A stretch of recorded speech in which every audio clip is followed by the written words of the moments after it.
de novo, está havendo aí um esforço para o Congresso legalizar não somente o aborto, mas o aborto e a eutanásia, tudo junto, tá certo?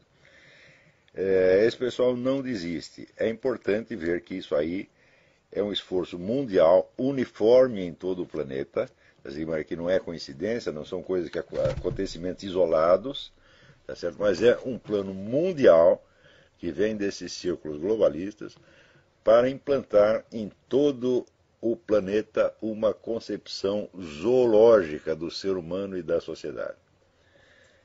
Eu não sei, eu não chego a entender, vamos dizer, o amor que essas pessoas têm por isso, como é importante para eles o aborto, a eutanásia, e logo em seguida vai haver, né, o aborto pós-parto, né? Já estão falando nisso. Tem aqui um cidadão, um acadêmico aqui, saiu no Journal of Medical Ethics, veja, isso aí é ética agora, né? Dizendo o seguinte, dizendo que o aborto é igualzinho, não há diferença de você abortar um bebê e você matá-lo depois de nascido. A gente vê isso, a gente pensa que isso é um argumento contra o aborto. Não, é a favor do infanticídio. Ele está dizendo isso para dizer, olha, já que vocês abortam, também pode matar a criança depois que nasceu, né? Eu, por exemplo, eu suponho que o autor disso já tenha nascido. Portanto, se eu chego lá e dou um tiro no desgraçado, não faz diferença nenhuma.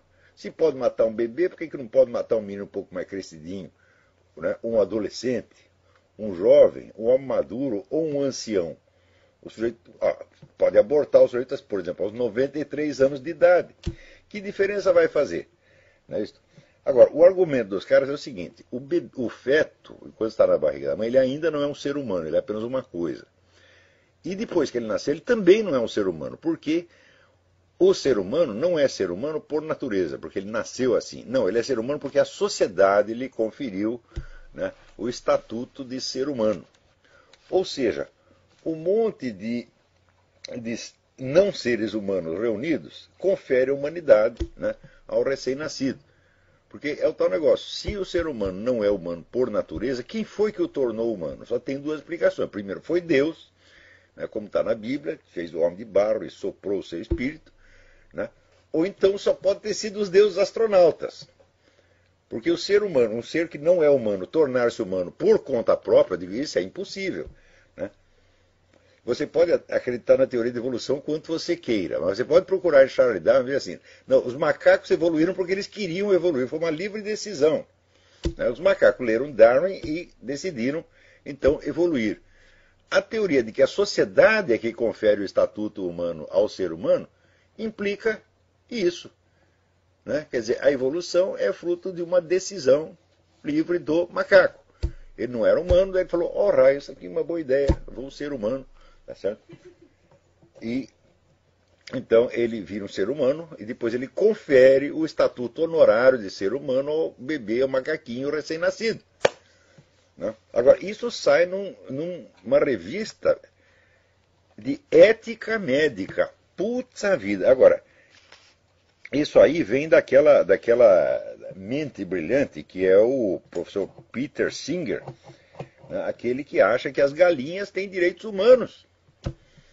É isso. Você, por exemplo, você comer uma galinha, comer um frango, é uma coisa inteiramente inumana, é um holocausto, né?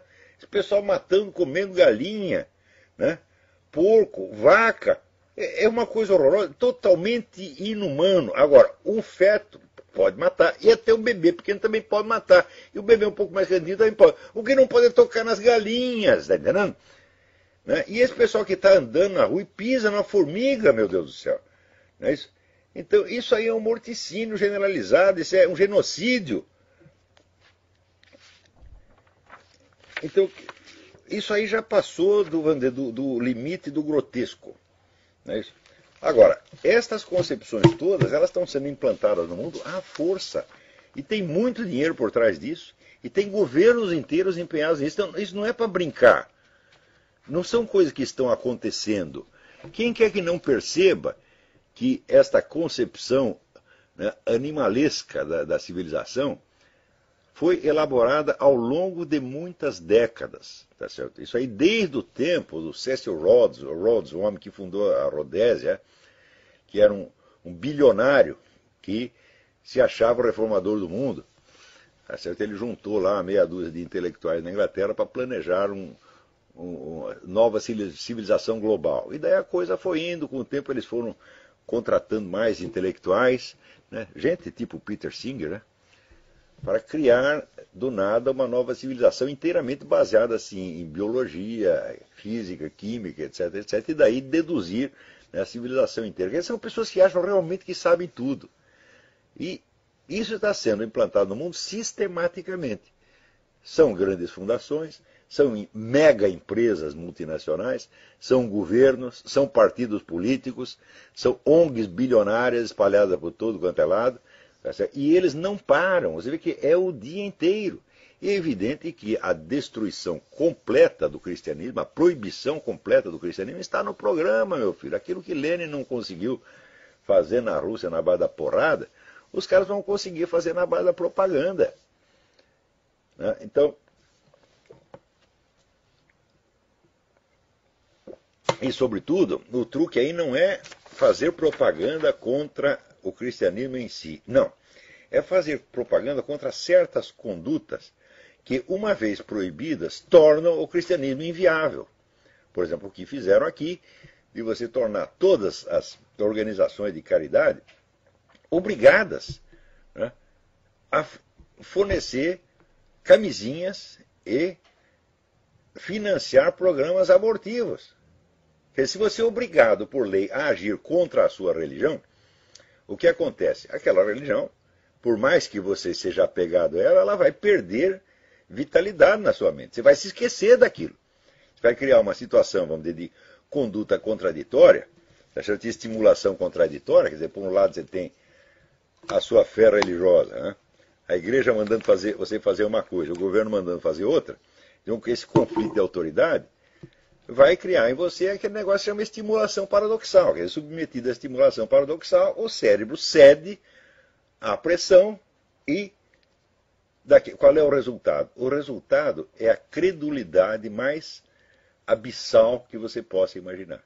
Quer dizer, o sujeito começa a acreditar em tudo, fica um bocó de mola, um bobão, e daí tudo que a autoridade disser, você sim senhor, sim senhor, sim senhor. Quer dizer, é a redução da humanidade, a redução sistemática, consciente, deliberada da humanidade a um estado de estupidez subcanina. Galinácea, na verdade. Subgalinácea, porque as galinhas pelo menos têm direitos humanos, e você não vai ter nenhum. Quer dizer, isso não é para brincar. Agora, no meio disso, o pessoal da direita, os ditos conservadores, liberais, etc., etc., ficam com os debates mais estapafúrdios do mundo, discutindo assim, né, temos que inventar uma constituição nova para o Brasil, né, qual seria a sociedade melhor, né, quer dizer, é uma punhetologia política que é um negócio alucinante. Quando, na verdade, só tem que discutir uma coisa: como é que nós vamos tirar esses filhos das putas de cima de nós? Como é que nós vamos quebrar o poder deles? Não é como é que nós vamos conviver direitinho com eles. Não é como é que nós vamos ganhar a próxima eleição. Não. Eu estou dizendo, este movimento todo, ele resulta da implantação mundial da mentalidade revolucionária. Eu vou repetir o que é a mentalidade revolucionária. Revolução significa você ter um projeto de futuro para toda a sociedade a ser implantado mediante a concentração de poder. Então, esta definição se aplica a todas as revoluções que já aconteceram, com exceção da Revolução Americana, que não foi uma revolução nesse sentido, foi apenas uma guerra de independência. Mas isso se aplica à Revolução Francesa, à Revolução Chinesa, à Revolução Espanhola, à Revolução Cubana. Foi sempre isso. E nesse sentido, se você entendeu este conceito, que está explicado num monte de artigos que eu publiquei, e mais na transcrição de aula que está lá no Seminário de Filosofia e também no Inter-American Institute, se você entendeu esse conceito, você perceberá claramente que esses projetos globalistas são o maior projeto revolucionário da história humana. Porque é para implantar exatamente isso, quer dizer, uma nova organização da sociedade a ser implantada no futuro, está criando um projeto de futuro a ser implantado através da concentração de poder que já está sendo implantada e exercida.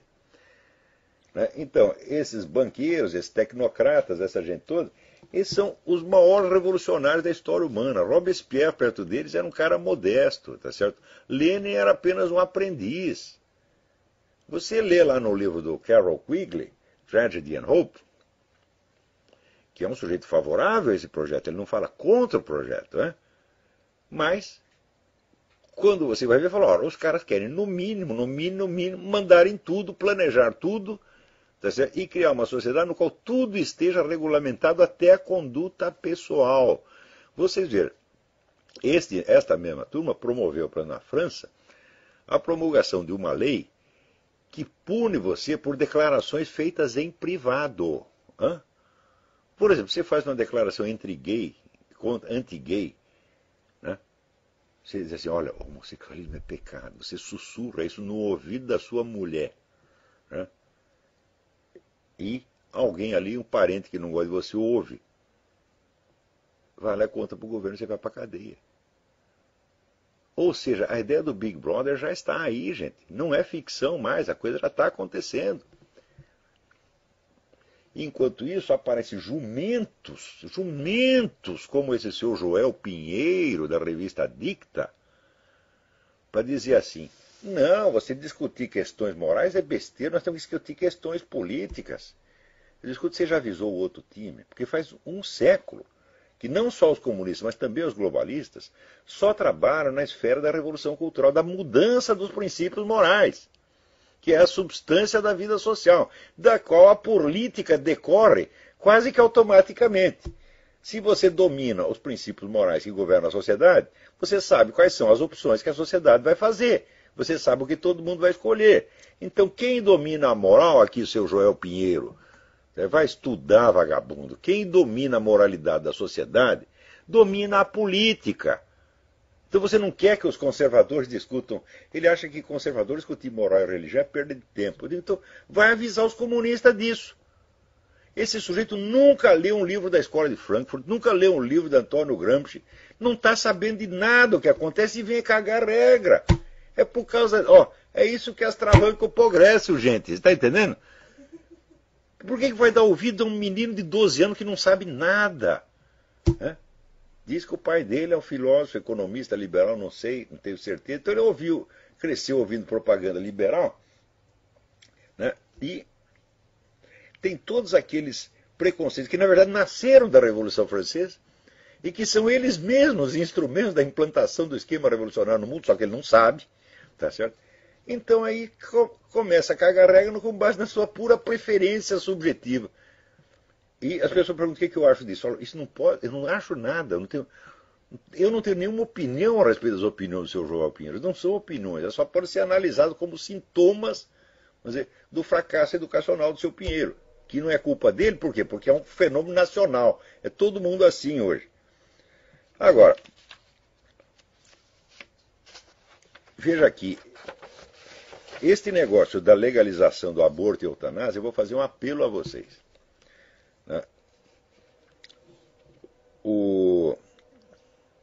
Vocês procuram na internet, o seguinte título: Congresso prepara a legalização do aborto e eutanásia. Cliquem isso lá no Google e vocês vão achar uma explicação bastante meticulosa sobre isso. E está também no Mídia Sem Máscara, tá certo? Então o apelo é o seguinte: telefonem para os senadores brasileiros. Pode telefonar mesmo. Então o senador está lá para ouvir a opinião do eleitor. Se ele não quer, mesmo que você não tenha votado no desgraçado, né? Fala, olha, eu sou seu eleitor, pelo menos em pensamento, tá certo? Então, queria pedir para o senhor não aprovar esta merda, porque isso aí é um crime, né? Isso aí é projeto globalista, tá certo? De reduzir a humanidade a um estado subgalináceo, e o senhor não pode se compactuar com uma coisa dessa, tá certo? Agora, você vê o nosso Congresso, ele fica lá, você não pode dar uma palmada na bunda de uma criança, mas você pode matá-la. Assim, mas que coisa! Né? E daqui a pouco vai passar aí a lei do suicídio assistido. Eu sou inteiramente a favor, porque eu daria assistência técnica para o suicídio de todas vossas excelências. O Congresso Nacional inteiro quer suicídio assistido? Fala comigo, é de graça. Eu assisto o seu suicídio e sugiro meios tão rápidos e indolores que você não vai nem saber, você está entendendo? Você não vai nem saber que morreu, meu filho. Né?